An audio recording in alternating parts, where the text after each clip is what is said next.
Et j'avais à cœur ce matin de parler de l'Église de Jésus-Christ. L'Église de Jésus-Christ, je dis, c'est un sujet d'autant plus important aujourd'hui. Pourquoi je dis ça? Parce qu'il y a eu le Covid. Le Covid, on a pris l'habitude que Internet est rentré, je dirais, plus dans les maisons, le Zoom, le WhatsApp, les réseaux sociaux, etc. Et il nous arrive de rencontrer comme ça des gens qui me disent: «Ah ben, dimanche, j'étais dans telle ville». Mais là, tu es là. «Ah oui, oui, non, mais j'y étais par Internet, quoi», hein. Donc ils visitent comme ça les villes, les églises, et, et on peut être pris d'une hésitation. Est-ce que je vais au culte ou est-ce que je vais participer en vidéo, hein? Et je voudrais revenir simplement à ce que dit la parole de Dieu sur l'Église. L'Église. D'abord, dans l'Église, il y a toutes les voix. Il y a les voix des plus jeunes, il y a les voix des plus aînés, il y a toutes les voix parce que l'Église, c'est ensemble, c'est une famille. Alléluia. Alors, j'ai pris des passages de la parole de Dieu, on va partager ça. Éphésiens, il nous est dit qu'il y a 3 petits points. Je ne sais pas si, peut-être je reviendrai tout à l'heure sur les 3 petits points. Pour l'instant, je vais venir sur ce qui est écrit. Comme Christ a aimé l'Église et s'est livré lui-même pour elle. Vous voyez, souvent on dit: Seigneur, tu as donné ta vie pour moi. On a raison. Le Seigneur a donné sa vie pour toi, mon frère, pour toi, ma sœur, individuellement. Mais la parole de Dieu nous dit aussi qu'il a donné sa vie pour l'Église. C'est-à-dire que quand il a donné sa vie, il y avait déjà un projet, c'était l'Église de Jésus-Christ. Il a donné sa vie lui-même, il s'est livré lui-même pour elle, afin de la sanctifier par sa parole. La sanctifier, ça veut dire la mettre à part pour Dieu. Mes frères et sœurs, l'Église, ce n'est pas du tout un rassemblement comme d'autres rassemblements. L'Église, c'est un rassemblement mis à part pour Dieu. Pourquoi pour Dieu? Pour honorer Dieu, mais aussi pour que Dieu agisse dans nos vies, dans nos cœurs. C'est un rassemblement pour Dieu afin de la sanctifier par sa parole. C'est la parole de Dieu qui fait cette œuvre de nous mettre à part pour Dieu. Après l'avoir purifié par le baptême d'eau, nous entrons dans l'Église. D'abord, nous venons, nous écoutons la parole de Dieu, nous écoutons l'Évangile, la grâce de Dieu touche nos cœurs jusqu'au point où nous comprenons qu'il a donné sa vie pour nous individuellement. Alors, nous nous engageons et nous lui disons: Seigneur, je veux te suivre, je veux m'engager dans les eaux du baptême. Et l'Église, elle est purifiée par le baptême d'eau. Ça veut dire quoi? C'est pas la purification, l'apôtre dira, c'est pas la purification des souillures du corps. C'est pas, vous prenez un bain, une douche pour les souillures du corps. C'est pas de ça dont il s'agit. C'est la purification des péchés de l'homme. Il est venu afin d'ôter le péché de l'homme. Et c'est la purification des péchés, le baptême d'eau, afin de faire paraître devant lui cette Église glorieuse, sans tache, ni ride, ni rien de semblable, mais sainte et irrépréhensible. Ça, c'est quelque chose d'extraordinaire, mes frères et sœurs. Faire paraître devant lui. Ça veut dire quoi? Ça veut dire faire paraître cette Église dans la résurrection devant lui. Et cette Église paraîtra sans tache, ni ride. Waouh, ni ride. Pas besoin de crème, pas besoin de lotion, ni ride. Rien qui... Ça sous-entend quoi, ni ride? Ça veut dire que cette Église, le temps ne l'aura pas marquée. Le temps n'aura pas fait une œuvre de destruction. Vous savez, pourquoi nous avons des rides? Pas vous, moi.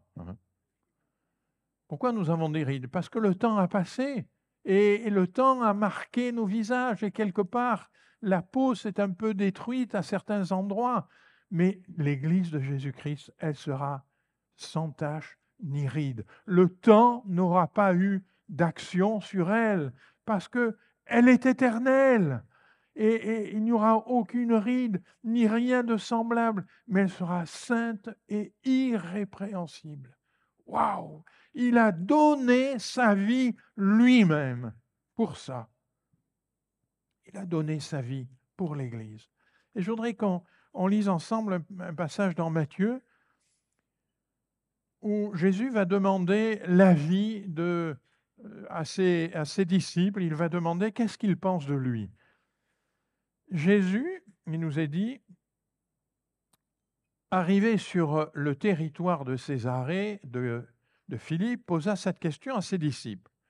Au dire des gens, qui suis-je, moi, le Fils de l'homme?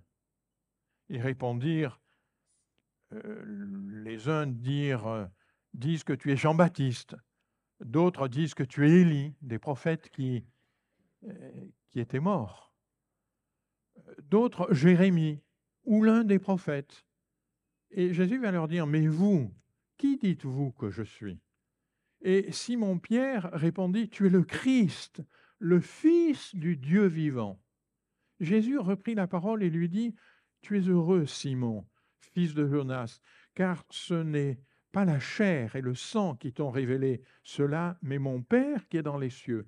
Et moi, je te dis que tu es Pierre, et que sur cette pierre, je bâtirai mon église, et que les portes du séjour des morts ne prévaudront point contre elle. On va un petit peu expliquer ça. D'abord, Pierre a cet élan du cœur. Il lui dit, mais Seigneur, là, les uns disent que tu es un prophète, les autres disent que tu es un autre prophète, les autres encore. Mais tout ça, c'est des hommes qui ont parlé par l'Esprit de Dieu, c'est merveilleux. Mais toi, tu es complètement différent. Tu n'es pas de cette nature-là. Toi, tu es le Fils de Dieu. Tu es le Fils du Dieu vivant. Et c'est complètement différent. Tu viens de la part de Dieu. Un jour, Pierre dira, mais tu as les paroles de la vie éternelle. Tu as les paroles de la vie éternelle. C'est toi qui donnes la vie. Tu es le Fils de Dieu. Et Jésus va lui dire, eh bien, tu es heureux parce que ce ne sont pas la chair et le sang. Ça veut dire, ce n'est pas l'héritage humain. Ce n'est pas l'éducation humaine, ce n'est pas l'enseignement humain, ce n'est pas ce qui vient de l'homme. C'est ça que ça veut dire. Ce ne sont pas la chair et le sang. Ce n'est pas ce qui vient de l'homme qui t'a révélé ça, mais c'est une révélation du Père. Et c'est le Père, par son esprit, qui a mis en toi cette révélation. Et le Seigneur va poursuivre en disant, tu es Pierre, et sur cette pierre, voyez que les mots en français, l'un a une majuscule, l'autre une minuscule. Parce que en français, il se trouve que les deux mots sont les mêmes. Si on prenait l'anglais, on lirait « tu es Peter ». Et sur ce roc, je bâtirai mon église. Donc il n'y a pas d'ambiguïté en anglais. Ici, il est en train de dire « tu es Pierre ». Et sur ta déclaration de foi, c'est ça le roc. La déclaration de foi de Pierre, c'est comme une première pierre posée pour la construction de l'Église. Sur ta déclaration de foi, eh bien, je vais bâtir mon Église et les portes du séjour des morts ne prévaudront point contre elle. Mes frères et sœurs, Jésus a donné sa vie pour l'Église. Jésus bâtit son Église. Bien sûr, il y a des frères, il y a un travail, il y a des pasteurs, il y a des prédicateurs, mais celui qui bâtit l'Église, c'est Jésus. Alléluia. Et il nous dit, les portes du séjour des morts ne prévaudront point contre elles. Dites-moi, est-ce que vous connaissez quelque chose sur cette terre qui ne va pas être retenu définitivement par la mort, à part l'Église, à part celui qui est en Christ et qui verra la résurrection. Et ça, c'est l'Église. Les portes du séjour des morts ne prévaudront point contre elle. Ne prévaudront point, ça veut dire les portes du séjour des morts, elles ne se fermeront pas définitivement. Les portes du séjour des morts ne se fermeront pas définitivement sur ta vie. Parce que la puissance de Dieu les ouvrira à nouveau et tu seras dans la résurrection. Alléluia. L'Église, elle paraîtra devant lui, on l'a vu, parfaite, sainte, irrépréhensible. Mais quel miracle, l'Église! Alors, je voudrais reprendre quelques points. On va voir ensemble comment il bâtit l'Église. Eh bien, la parole de Dieu nous dit qu'il bâtit l'Église sur un mandat qu'il donne à ses disciples. Et si, mon frère, ma sœur, tu te sens disciple de Jésus-Christ, alors ce mandat est pour toi. Il dit, faites de toutes les nations les disciples, les baptisant au nom du Père, du Fils, du Saint-Esprit. Enseignez-leur à observer tout ce que je vous ai prescrit, et voici, je suis avec vous tous les jours jusqu'à la fin du monde. Il a bâti l'Église avec des disciples baptisés et soumis à la parole. Et moi, je voudrais vous faire remarquer des choses simples, mais fondamentales pour notre vie, fondamentales pour notre Église, fondamentales pour vivre dans la volonté de Dieu. Enseignez-leur à observer tout ce que je vous ai prescrit. Le Seigneur bâtit son Église sur sa parole. Merci Seigneur pour les concerts. Ce matin, c'était merveilleux. Bravo pour la chorale. Super. Ça fait chaud au cœur. On participe. Mais l'Église, elle est bâtie sur la parole. Observez tout ce que je vous ai prescrit. Le baptême, la parole mise en pratique. Enseignez-leur à observer tout ce que je vous ai prescrit, c'est-à-dire enseignez-leur à le mettre en pratique, pas simplement à l'écouter, mais à le mettre en pratique. La parole qui n'est pas mise en pratique n'a aucun effet. Je dirais presque même pire, elle te condamne.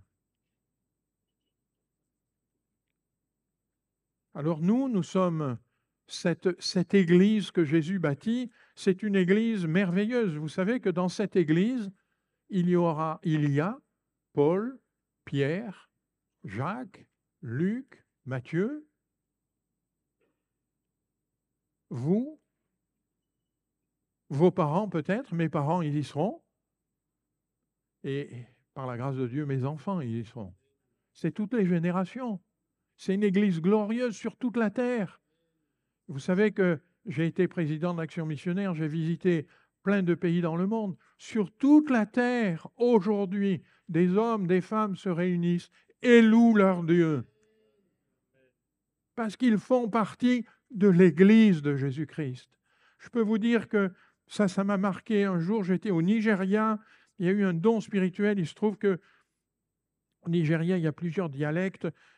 J'avais un interprète à côté de moi, il m'a traduit le don spirituel qui était dans un dialecte là du Nigeria.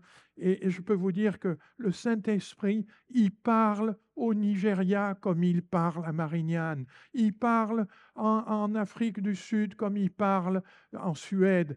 Il est le même, parce que c'est l'Église de Jésus-Christ. Excusez-moi. La parole dit ceci: saluez les frères qui sont, merci, saluez les frères qui sont à Laodicée et Néphas et l'Église qui est dans sa maison. En français, vous voyez qu'il y a l'Église avec un grand E. J'ai oublié de cliquer, excusez-moi. L'Église avec un grand E. En français, il y a deux mots pour Église. Il y a Église avec un grand E et Église avec un petit E. Ici, le verset dit l'Église qui est dans sa maison. On comprend bien qu'il parle d'autre chose que du bâtiment.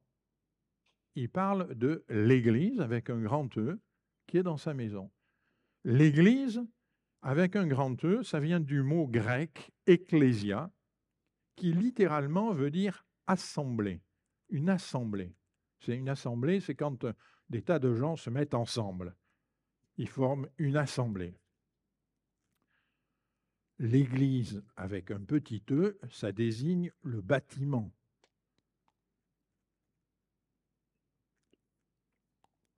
Excusez-moi. Donc, quelques questions que je voudrais voir avec vous. Que dit le Nouveau Testament de l'Église? L'Église avec un grand E. L'Église virtuelle. Vous savez, maintenant, on a plein de choses qui sont virtuelles. On est dans un monde où il y a l'intelligence artificielle. Voilà. Il faut croire que les hommes ont une bêtise naturelle considérable parce qu'on met de l'intelligence artificielle partout. Hein. Voilà. L'Église virtuelle, est-ce qu'elle a un sens? Quelle diversité dans l'Église? Et puis, je terminerai par exhortons-nous. Alors, rapidement, on va voir ce qui fonde l'Église, ce que la parole de Dieu nous dit de l'Église. C'est dans Actes 2, 42, l'Église est naissante, et il nous est dit, il persévérait dans 4 choses. Dans l'enseignement des apôtres, dans la communion fraternelle, qui est citée en second,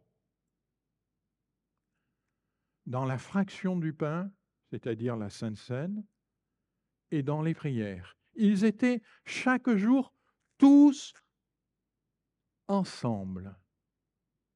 Pas chacun de son côté devant un écran chez soi. Ils étaient chaque jour tous ensemble assidus au temple. Ça veut dire assidus, ça veut dire fidèles, ça veut dire qu'ils sont là. Ils rompaient le pain dans les maisons et prenaient leur nourriture avec joie et simplicité de cœur, louant Dieu, trouvant grâce auprès de tout le peuple, et le Seigneur ajoutait chaque jour à l'Église ceux qui étaient sauvés. Mes frères et sœurs, le Seigneur n'a pas changé. Il n'a pas changé de méthode pour bâtir l'Église. Il cherche des disciples, des frères, des sœurs qui restent, qui persévèrent dans l'enseignement des apôtres. Pas dans les modes, pas dans il y a un frère, un pasteur, une grande... Alors ça, il y a des pays où c'est plus particulièrement le cas. Vous voyez des affiches monstrueuses. Lui, c'est un super prédicateur, c'est ceci, c'est cela. Non. L'enseignement des apôtres. Où est-ce qu'il est l'enseignement des apôtres? Mais dans le Nouveau Testament. Il persévérait dans l'enseignement des apôtres, dans la communion fraternelle. La communion fraternelle. Quels sont ceux qui ont une famille, qui ne sont pas des enfants uniques, mais qui ont des frères et des sœurs, qui sont nés avec, dans une famille où il y a des frères et des sœurs? On est plusieurs. Alors, je ne sais pas vous, mais moi, j'avais 2 frères. Il y en a un qui est parti maintenant, mais avec mes 2 frères, on n'était pas toujours d'accord. Hein. Des fois, on se crêpait un peu le chignon. Mais il y a un truc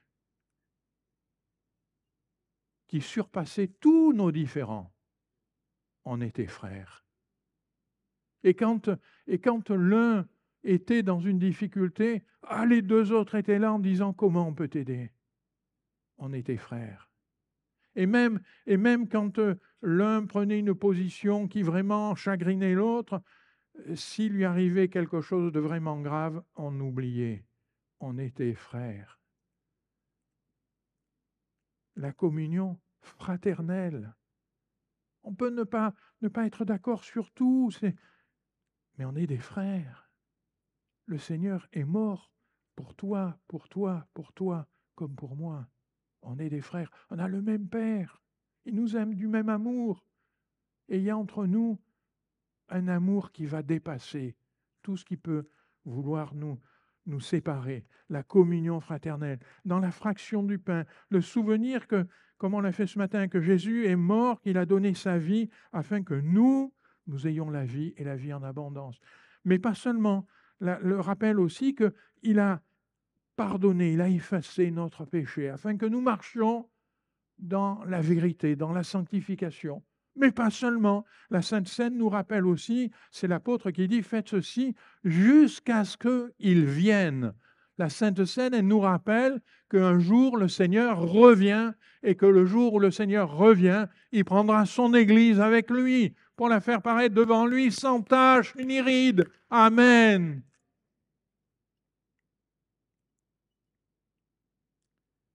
L'Église, c'est bien un rassemblement, une assemblée.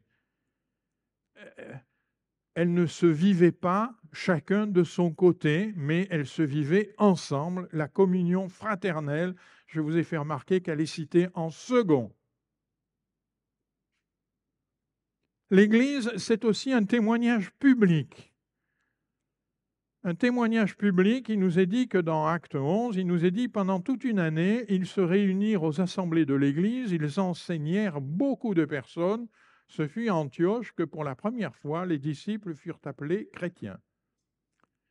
J'aime beaucoup ce passage et je rappelle toujours que ce n'est pas eux qui se sont appelés chrétiens. Ce n'est pas eux. C'est les gens du dehors. Les gens du dehors ont dit, mais ces gens-là, on dirait que c'est des petits Christ. Et chrétien vient de ça, de ce mot-là, petit Christ. C'est des petits Christ, ils vivent comme Christ, ils pensent comme Christ, ils ont les mêmes sentiments que Christ, ils ressemblent à Christ. Mon frère, ma sœur, c'est à ça que nous sommes appelés. Et c'est un témoignage public. Public. Je ne vais pas rentrer en détail dans... Un jour, là, on était en région parisienne, on avait une maison dans un lotissement, puis un jour, un voisin a eu une voisine d'ailleurs, a eu un gros problème dans sa vie, et en pleurs, elle cherchait quelqu'un. Dans tout le lotissement, on ne la connaissait pas particulièrement, mais c'est à notre porte qu'elle est venue frapper. Parce qu'il y a un témoignage public. Sans que vous le disiez, les gens observent et... Là, ils observaient, et à Antioche, pour la première fois, les disciples furent appelés chrétiens. Les gens ont dit, ces gens-là, ils ressemblent tellement à Christ qu'on va les appeler chrétiens. Alléluia. Moi, je me réjouis qu'autour de l'église de Marignane, il y ait plein de gens qui disent, as-tu vu ces chrétiens? Amen. Ils se réunissent, ils louent le Seigneur, ils ont donné leur vie au Seigneur. Alléluia. L'Église, c'est aussi un corps. Ce matin, j'ai entendu plusieurs pensées qui rappelaient ces choses. Si un membre souffre, tous les membres souffrent avec lui. Si un membre est honoré, tous les membres se réjouissent avec lui. On voit qu'on partage les émotions, on partage les sentiments. Si un membre souffre, on ne lui dit pas, écoute, tu m'embêtes, va voir ailleurs. Non, on souffre avec lui. Ça veut dire qu'on va l'entourer. Ça veut dire qu'on va regarder tout ce qu'on peut faire pour le soulager. Il nous est dit que, par exemple, Pierre était gardé dans la prison. J'ai pris quelques exemples bibliques. Pierre était gardé dans la prison et l'Église ne cessait d'adresser pour lui des prières à Dieu. Je n'ai pas mis la suite, vous savez qu'un ange va venir le libérer, etc. Un miracle extraordinaire, un ange le fait sortir de prison. Parce que le Seigneur, il fait ce que nous ne pouvons pas faire. Sortir de prison, Pierre ne pouvait pas. Mais un ange le fait sortir de prison. Alors, je voudrais vous dire que des prisons sans barreaux, il en existe.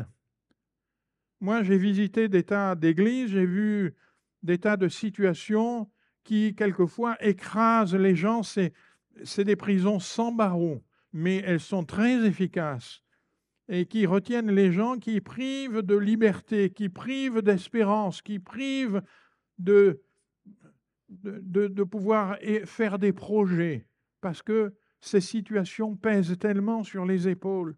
Mais moi, j'ai vu dans toutes les églises les miracles de Dieu qui accompagnent ceux qui ont cru. Ça m'a beaucoup plu ce matin que vous chantiez « Nous croyons ». Et oui, nous croyons. Et parce que nous croyons, alors la puissance de Dieu, elle fait ce que nous ne pouvons pas faire. Je vais vous donner quelques exemples. À Nemours, il y avait un frère, Pierre, ma femme le voit bien de qui je parle. un frère admirable, 80 ans passés, et à Noël, il allait jouer de la clarinette pour l'armée du salut sur les trottoirs en plein vent, en plein froid à Paris. Et puis, je vais le visiter à l'hôpital. À l'hôpital, il a une chemise de nuit, là, comme ça, un peu. Je vois sa clavicule, je vois un trou dans sa clavicule, comme une narine dans la clavicule. Je ne sais pas vous, moi, je n'ai pas de narine dans ma clavicule, hein. Lui, il avait comme une narine dans la clavicule, un trou. Et je lui dis, mais Pierre, qu'est-ce que c'est ça? Et je vois ses yeux qui s'illuminent.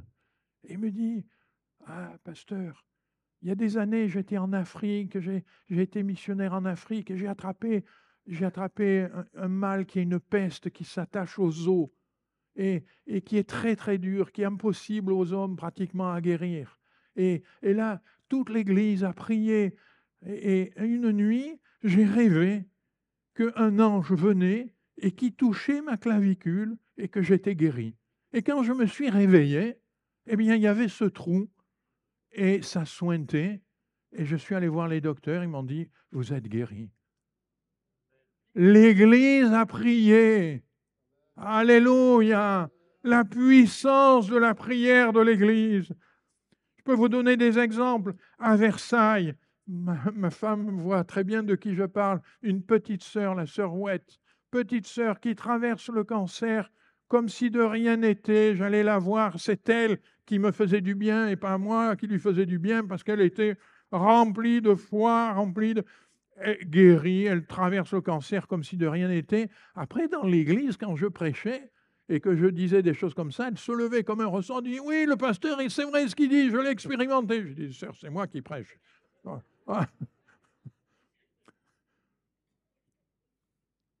À Voisin, l'église de Voisin, je prends des exemples, mais on en a plein des miracles comme ça. À Voisin, un jour, une sœur vient me dit, frère, j'aimerais que l'église prie pour moi, je vais partir dans mon pays en Afrique et je voudrais qu'on prie pour que Dieu me garde. Et toute l'église, je lui dis, venez, elle vient sur l'estrade et toute l'église prie. On prie pour que Dieu la garde. 15 jours après, je la vois revenir, tout le bras gauche égratigné. J'ai dit, qu'est-ce qui vous est arrivé, sœur? Elle dit, ben, j'étais dans un taxi de brousse et il a eu un très grave accident. Celui qui était assis à ma gauche est mort. Celui qui était assis à ma droite est mort. Moi, je n'ai eu que quelques égratignures. Quand l'Église prie, mes frères et sœurs, quelle bénédiction! La puissance de Dieu qui garde. Je donne encore un exemple. À Bussy, c'est une église dans le nord de la région parisienne. Je vais très vite, il y a un couple dans l'église, ça s'est mal allé, ils se sont séparés, ils ne sont plus venus, j'ai essayé de les voir, mais pas moyen de les voir, ils avaient changé d'adresse, ils n'avaient pas donné, donc j'ai beaucoup prié pour eux. Un jour, un pasteur m'invite une fois à Bussy, de l'autre côté de la région parisienne. La région parisienne, c'est quand même 10 millions d'habitants, hein. Une fois, il m'invite. Cette fois-là, pour la première fois, cette femme revient à l'église. Et qui elle voit devant elle? Son pasteur. Essayez de fabriquer ces coïncidences. Vous n'y arriverez pas. C'est l'Esprit de Dieu qui conduit. C'est l'Esprit de Dieu qui conduit ces coïncidences. Parce que la puissance de Dieu, elle agit dans l'Église.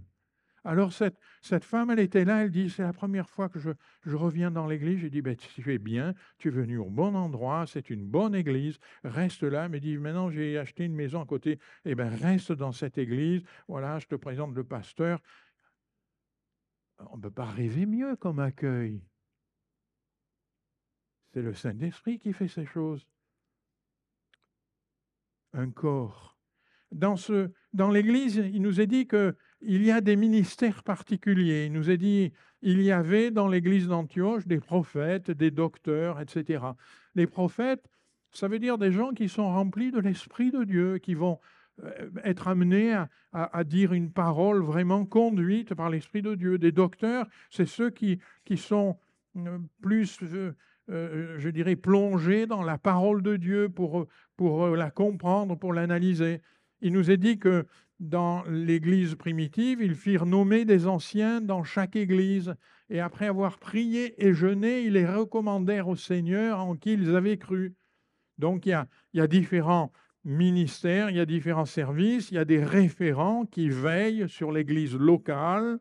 Et puis on voit aussi qu'il y a des frères comme Paul, comme l'apôtre, qui visitaient les différentes églises pour voir s'il n'y avait pas des besoins particuliers. Et puis il y a des pasteurs, des bergers qui connaissent les brebis. Un berger, il connaît ses brebis. Et l'Église, le Seigneur va prendre l'image d'un berger qui conduit ses brebis. L'Église, c'est ça. Le Seigneur bénit, travaille dans l'Église et il utilise des ministères. L'Église, c'est le centre de l'œuvre de Dieu. Il nous est dit, par exemple, dans les Actes, que les missionnaires y rendaient des comptes à l'Église. Après leur arrivée, ils convoquèrent l'Église. Alors, ils convoquèrent l'Église avec un grand E. Ça peut être, s'il y a plusieurs églises, s'ils veulent rendre compte à l'Église de Marignane, à l'Église de Vitrolles, à l'Église de ceci, à l'Église d'Aix, à l'Église de Salon, à l'Église... Ça va être compliqué, hein? Donc, il vaut mieux qu'on réunisse les églises en un lieu, au congrès des assemblées de Dieu, et ils rendent des comptes. Et c'est ce qui se fait. Ils rendent des comptes, ils racontèrent tout ce que Dieu avait fait avec eux et comment ils avaient ouvert aux nations la porte de la foi. L'Église locale, je dis, elle est vivante parce qu'il y a la vie de Dieu, elle est incarnée parce que ce n'est pas un truc éthéré. L'Église, c'est vous, c'est des pierres vivantes. Et chacun de vous, vous avez une vie, mais une vie qui est conduite par le Saint-Esprit, soumise à la parole de Dieu, et soumise à la puissance de Dieu. Elle est incarnée, elle est impliquée, parce que ce qui se passe à l'autre bout de la terre ne m'est pas indifférent. Et je prie pour l'Église universelle, et je prie pour les missionnaires, et je prie pour l'œuvre en mission, et ça m'intéresse parce que c'est l'Église avec un grand E. Et tout ce qui fait partie de l'Église avec un grand E m'intéresse. L'Église, elle est au centre de notre vie. Vous pouvez dire, oui, c'est des mots, mais ce n'est pas que des mots. Ça veut dire que je vais faire attention à mes occupations. Je vais faire attention de où est-ce que je vais habiter. Je vais faire attention parce que je veux être avec l'Église. Je veux être dans les rassemblements de l'Église. J'y ai ma part. C'est mon Église. Alors, dans l'Église, il y a des sensibilités différentes, il y a des petits détails qui nous différencient. Regardez la diversité qu'il y avait dans l'Église du temps de Paul. L'apôtre, il dit, tel fait une distinction entre les jours, tel autre les estime tous égaux. Il y en a qui mettent le dimanche, la fin de semaine très à part, et puis il y en a d'autres qui estiment tous les jours égaux. Que chacun ait en son esprit une pleine conviction. Celui qui mange, c'est pour le Seigneur qu'il mange, car il rend grâce à Dieu. Celui qui ne mange pas, c'est pour le Seigneur qui ne mange pas. Il rend grâce à Dieu. Vous voyez, il y a dans leur cœur une volonté commune. Rendre grâce à Dieu, la crainte de Dieu. Alors certains pensent que le dimanche ou le samedi, ou je ne vais pas utiliser un mot hébreu, mais la fin de semaine est un moment très particulier. C'est vrai que c'était le cas dans la loi de Moïse. Mais dans l'Église, rien ne nous dit ça dans le Nouveau Testament. Donc certains pensent qu'il faut encore faire cette distinction, puis d'autres pensent que ce n'est pas nécessaire parce que tous les jours sont égaux. Vous savez, ceux qui pensent que tous les jours sont égaux, c'est pour une raison simple. C'est parce qu'ils disent tous les jours, je loue Dieu. Tous les jours, je sers Dieu. Tous les jours, je veux me soumettre à la parole de Dieu. Tous les jours, j'attends la grâce de Dieu dans ma vie. Et tous les jours, il est fidèle. Et il n'y a pas des jours mieux que d'autres jours. Alors, il y a des petites différences. Il y en a certains qui disent, moi, il ne faut pas manger. J'ai rencontré des gens, ils me disent, moi, je ne mange pas de viande. Bon, ben, tu ne manges pas de viande. Ben, c'est ton droit et je le respecte. Et puis d'autres disent, moi je mange la viande. Eh ben, celui qui ne mange pas de viande, qui rend grâce à Dieu, celui qui mange la viande, rend grâce à Dieu parce que dans tous les cas, c'est Dieu qui nous a donné le souffle de vie. Et puis, ces petites différences ne doivent pas nous faire perdre de vue qu'il y a une seule doctrine. L'apôtre va dire à Timothée, en exposant cela aux frères, tu seras un bon serviteur du Christ Jésus, nourri des paroles de la foi et de la bonne doctrine que tu as exactement suivie. La doctrine, c'est la parole de Dieu. La doctrine, ce sont les enseignements des apôtres. Vous vous rappelez? Ils persévéraient dans l'enseignement des apôtres. Mes frères et sœurs, il n'y a pas une église moderne et puis une église ancienne. Il y a l'église de Jésus-Christ. C'est la même depuis Paul jusqu'à la fin des temps. Il n'y en a qu'une. C'est l'église de Jésus-Christ. Elle ne suit pas des modes, elle ne suit pas des façons de faire. Elle est basée sur la parole de Dieu, sur la bonne doctrine. Et elle suit exactement la bonne doctrine.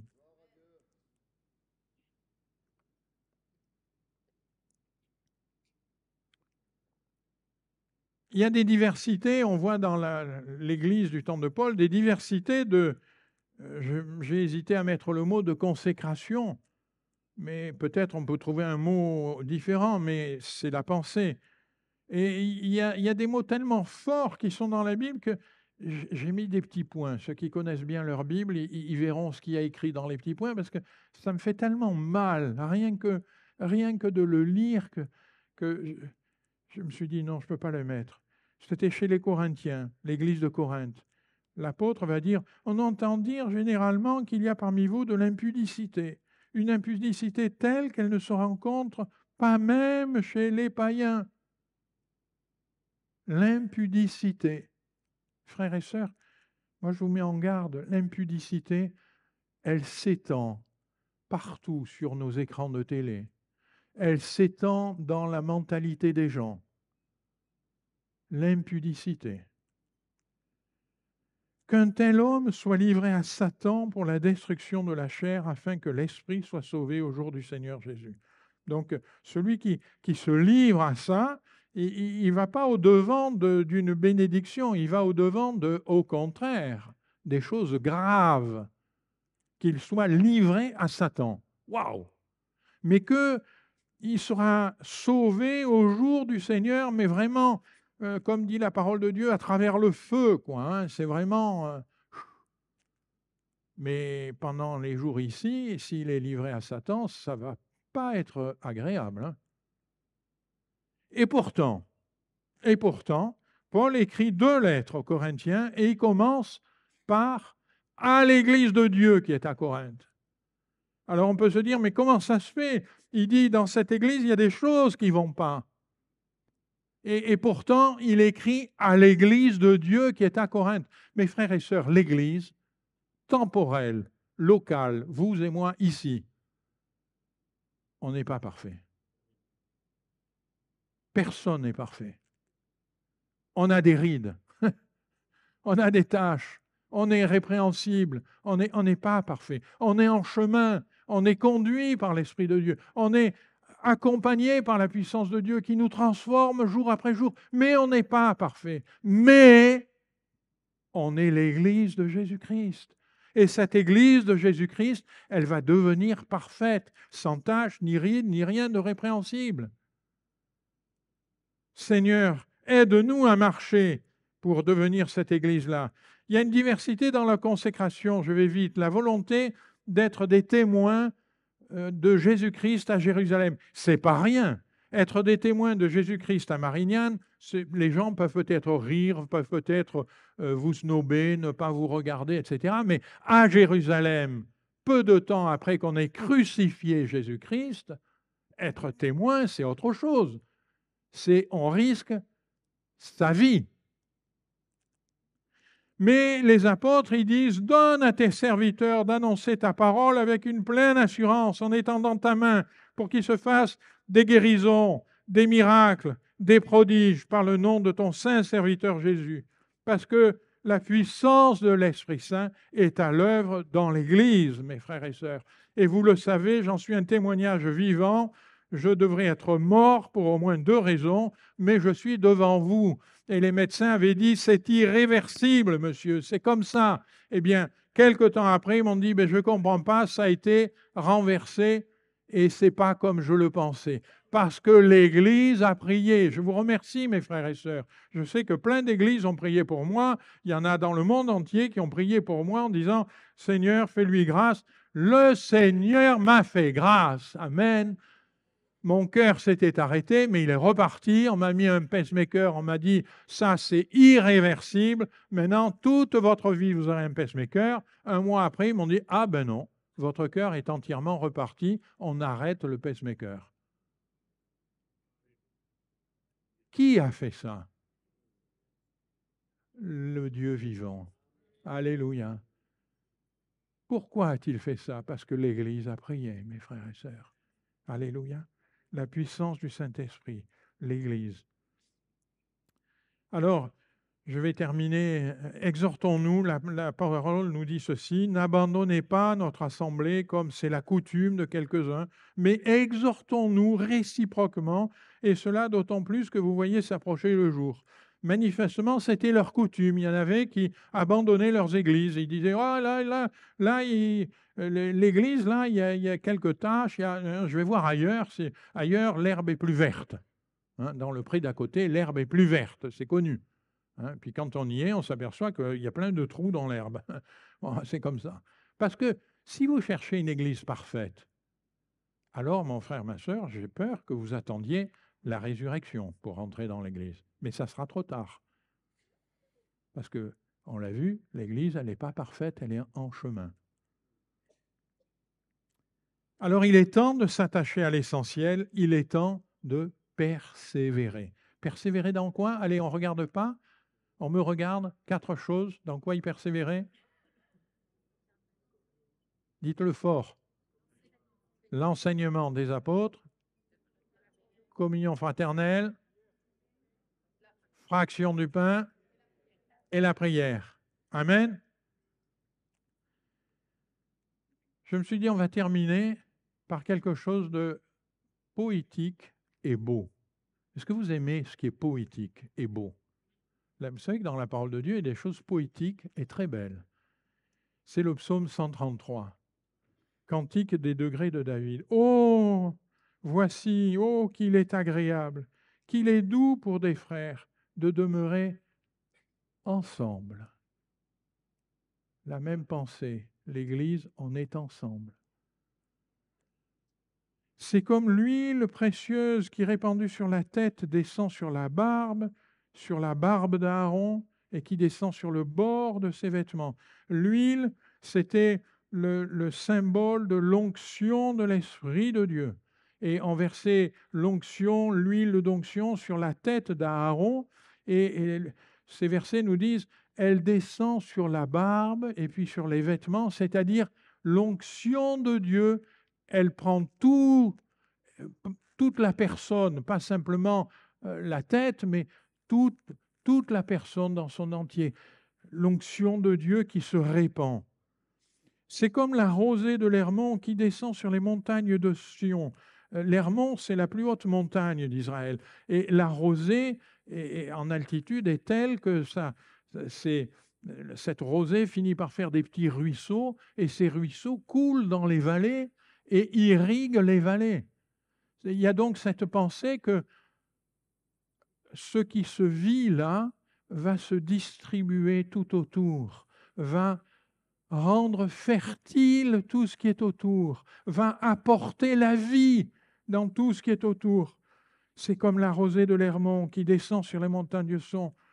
C'est là, je l'ai souligné, c'est là que l'Éternel envoie la bénédiction, la vie pour l'éternité.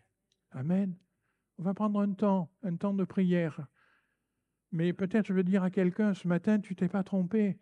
Tu es bien venu au bon endroit. C'est là que l'Éternel envoie la bénédiction, la vie pour l'éternité. Nous avons été heureux de vous proposer ce message.